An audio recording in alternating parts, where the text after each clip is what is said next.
নমস্কার বন্ধুরা, তোমাদের সবাইকে স্বাগত জানাই ইংল্যান্ডের ম্যানচেস্টার থেকে একটা নতুন ব্লগে। আজকে বারটা হচ্ছে রবিবার, সবার ছুটির দিন। আর ছুটির দিন মানে সকালবেলা থেকেই জমিয়ে খাওয়া দাওয়া হবে না, সেটা তো হতেই পারে না। কালকে রাত্রেই আমি ভিজিয়ে রেখে দিয়েছিলাম হচ্ছে তোমার মটর কলাই। বহুত দিন পর আজকে বানাচ্ছি হচ্ছে তোমার মটর কলাইয়ের হচ্ছে ঘুগনি। পেঁয়াজ রসুন দিয়ে বানাচ্ছি। জানো তো, আমাদের বাড়িতে যখনই ঘুগনি হয় তখনই বেশিরভাগ সময়ই নিরামিষভাবেই হয়। এই পেঁয়াজ রসুন দিয়ে খুবই কমই ঘুগনি বানানো হয়।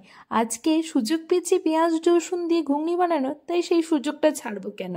সকালবেলায় ঘুম থেকে উঠে স্নান করে পুজো করে নিয়েছি, তারপরে একদম চলে এসেছি রান্নাঘরে। প্রেশার কুকারে মটর কলাই ওই আলুটাকে একটু সিটি মেরে নিয়েছিলাম, 2টো সিটি দিয়েছিলাম, বেশ ভালোভাবে মটর কলাইটা সিদ্ধ হয়ে গেছে। আর এখন একটু মশলা কষিয়ে নিয়ে তোমার ঘুগনিটা বানিয়ে নিলাম। আর ঘুগনির ওপরে থেকে দেব হচ্ছে একটু ধনেপাতা আর পেঁয়াজ কুচি, সেটা আমি কেটে দিয়েছি। আর তিয়াস দেখো এখানে ওটা কুচি কুচি করে যাচ্ছে। জোরে জোরে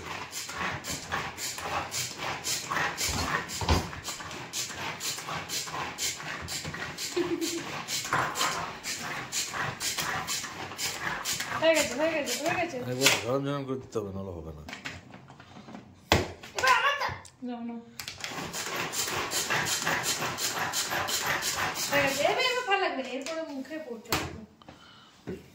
তিয়াস তো দেখতেই পেলে মাকে কাজে হেল্প করতে খুবই ভালোবাসে। শুধু মাকে কেন, বাবাকেও এরকম ছোটোখাটো কাজগুলোই হেল্প করতে পারলে ওর মন প্রচুর আনন্দে ভরে যায়। যত বাচ্চাকে দেখবি ফোন আর টিভি থেকে দূরে রাখবে, তখন এইরকম ঘরের টুকটাক ছোটোখাটো কাজগুলোর প্রতি ওদের ইন্টারেস্ট বেড়ে যায়। যাই হোক, এখন বেড়ে নিচ্ছে হচ্ছে গরম গরম ঘুগনি। এখানে বাটিতে ঘুগনিটাকে নিয়ে নিয়েছি। এবার ওপর থেকে দিচ্ছি হচ্ছে পেঁয়াজ আর ধনেপাতা কুচি। দেখতে লুকটা কিন্তু দারুণ লাগছে, গন্ধটাও খুব সুন্দর বেরিয়েছে, খেতেও আশা করি দারুণই হবে। আমার তো দেখি এখনই জিভে চলে আসছে। তারপরে দিচ্ছি ওপর থেকে হচ্ছে তোমার তেঁতুলের চাটনি।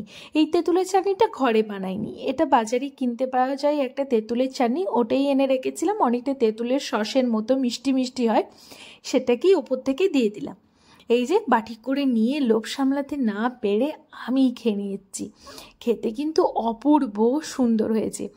আর ঘুগনি দিয়ে বাঙালি মানে আমরা বিশেষ করে আমাদের সাইডে ঘুগনি দিয়ে মুড়ি খাওয়ার প্রচলনটা প্রচণ্ড বেশি আছে। হ্যাঁ, ঘুগনি দিয়ে লুচি পরোটাও খায়, কিন্তু আমার ঘুগনি দিয়ে মুড়ি খেতে দারুণ লাগে।